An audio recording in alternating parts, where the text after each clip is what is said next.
ranking new movies released in September from worst to best. Now, last place has got to go to him. And trust me, there's a lot of ways to describe this damn movie. First off, it's the most disappointing movie of the year for me. Like, I swear the trailer showed a completely different movie. Second, if you ever wanted to find out or experience what a fake deep movie is, just watch this bullshit. Because it was literally just a collection of clips that never commits to anything, where it will introduce you to one plot line that has potential to be cool and then just says scratch that. Here's another plot line that could also be cool, and it does that at least 5 different damn times. Now, okay, if that was what they were going for, good job, movie, you definitely nailed it. But when the only thing it fully commits to is its goofy all-in-your-face awe ending, it ruins the whole point of the rest of the movie's ambiguity. Finally, third off, this is truly a movie that suffers from a great premise and setup, but terrible execution. And if Jordan Peele actually directed it, it would have been a completely different story. And that specific factor is why I have a little bit of a hatred towards this movie. Because if you didn't know, before this movie came out, it was mega advertised that Jordan Peele actually directed it, which he didn't. So for them to pull that stunt, gaslighting us that Jordan Peele actually directed it when he didn't, and then spit out a donkey doo-doo movie like this, tainting the GOAT's name, makes me want to lower this to a 0 out of 5 stars, but still, that being said, it was still a low 2.5 out of 5. Next, we have another horror movie, The Conjuring Last Rites. Now, the thing about the Conjuring movies is, are they actually scary? And yes, I do think the first two are pretty solid horror movies and revolutionary for the horror genre, but damn it, these movies get pretty damn old after they spam the same exact build up for the same exact jump scare over and over, especially if you don't have James Wan behind the camera. And another thing that's hella annoying is after 15 Conjuring movies, this is of course billed as the most disturbing and scariest case Ed and Lorraine Warren have experienced yet. Oh yeah,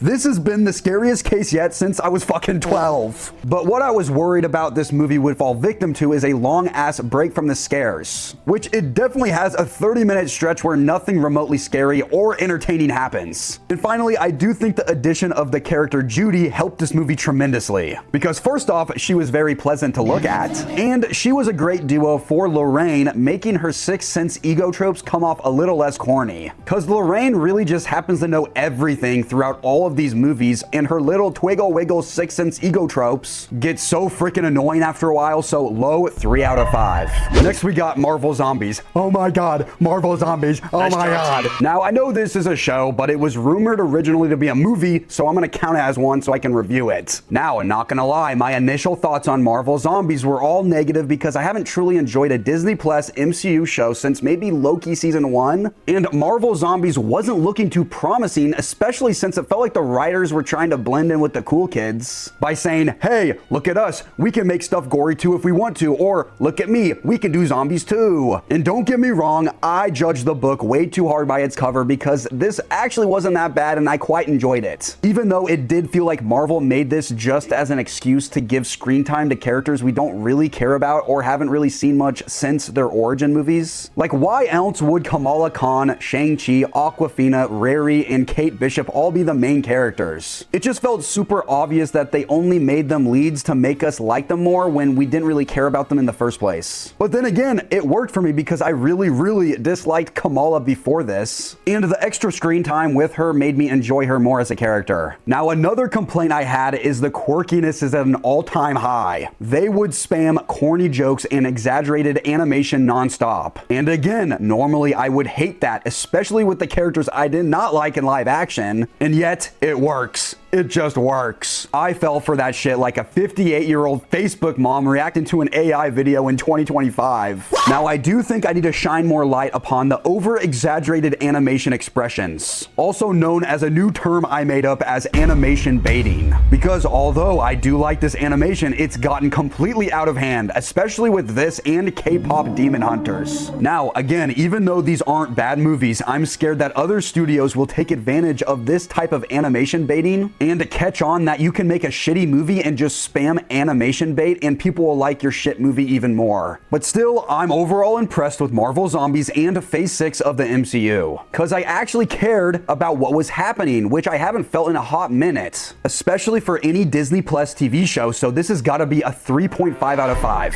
Now, whatever you do, don't let Mr. Beast watch this next movie or else he'll get some absolutely wild ideas.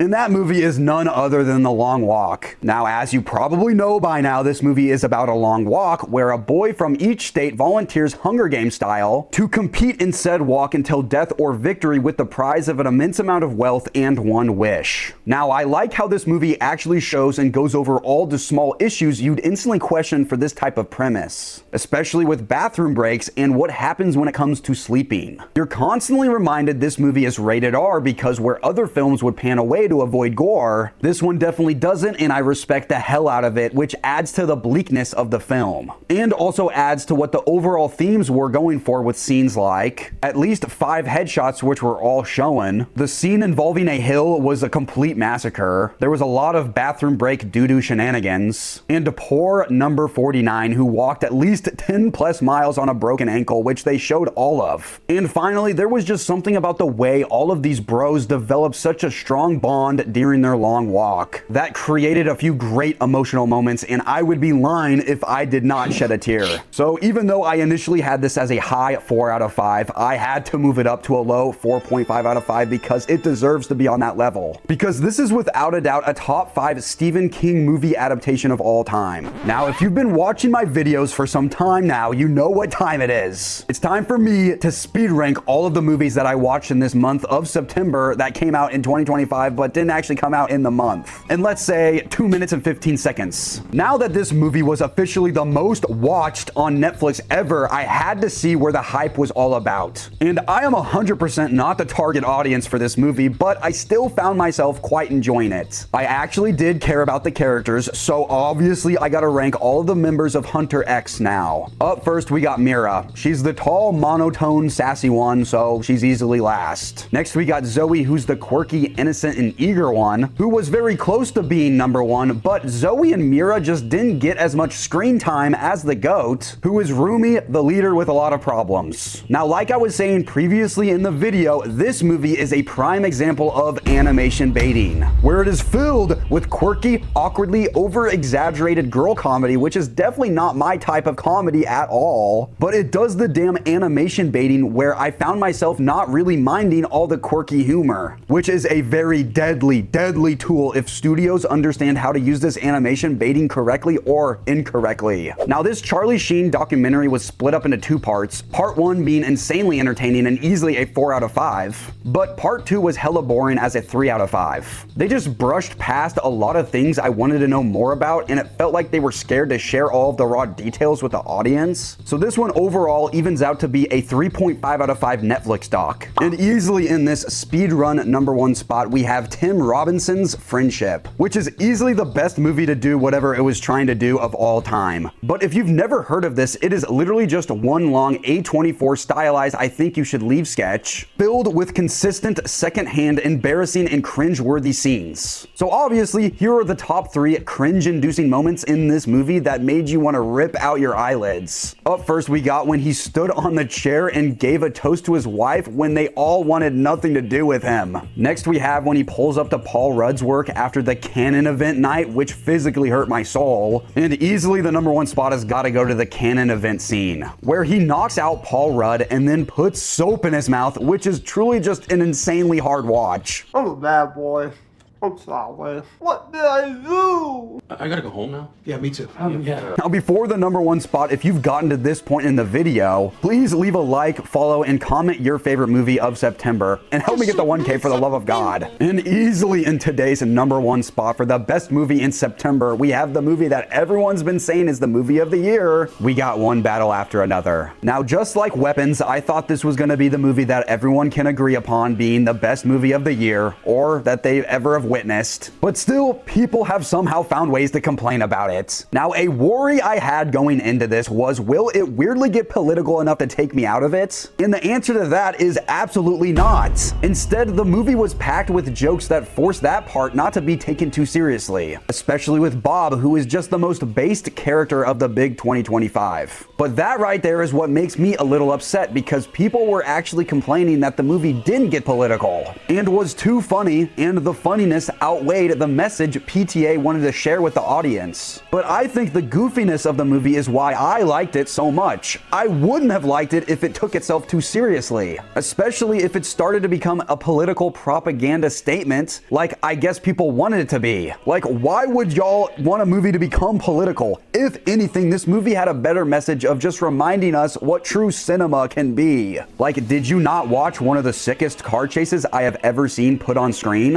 Where it could have been so dumb if anyone other than PTA directed it, but he was just masterful at spamming cooler shot after cooler shot, showing each car at a new perfect angle in the wide open desert mirage distance. So if that part of the movie wasn't enough to convince you that you were riding and floating on ocean waves and you were watching a movie a tier above all other movies, then I truly don't know what to tell you. So I guess just let me talk about why I think this movie is that good, especially if you're at this point in the video and you don't agree with me, so I can try to help you out. It's almost like PTA created this movie to challenge himself, cause bro somehow found a way to take all of these dirty, rundown, overpopulated ghetto neighborhoods, wet woody areas, and even desert landscapes and pulled the most beautiful cinematography and camera glares I have ever seen out of his ass. Like, you know it's next level if he even made Leo's character Bob in his goofy hobo outfit look good. Now, we all are obviously gonna be impressed with every side character's acting, but the standout has gotta be Sean Penn as Colonel Lockjaw. Bro was twitching and had subtle shakes in his voice and body, convincing me he had some type of disease IRL, but nah, he was just so deep into his method acting that he did it purely for shits and gigs. So if he doesn't win an Oscar for the third time for this role, the Oscars are rigged. Easily the best performance I've seen this year, hands down. So overall, like I was saying, this is the clear standout for the best movie of the year. And I easily put it over Sinners, cause if there is any movie that's overrated, it's Sinners. But this is the movie that's properly rated as the best movie of the year, so easily a 5 out of 5, end of discussion.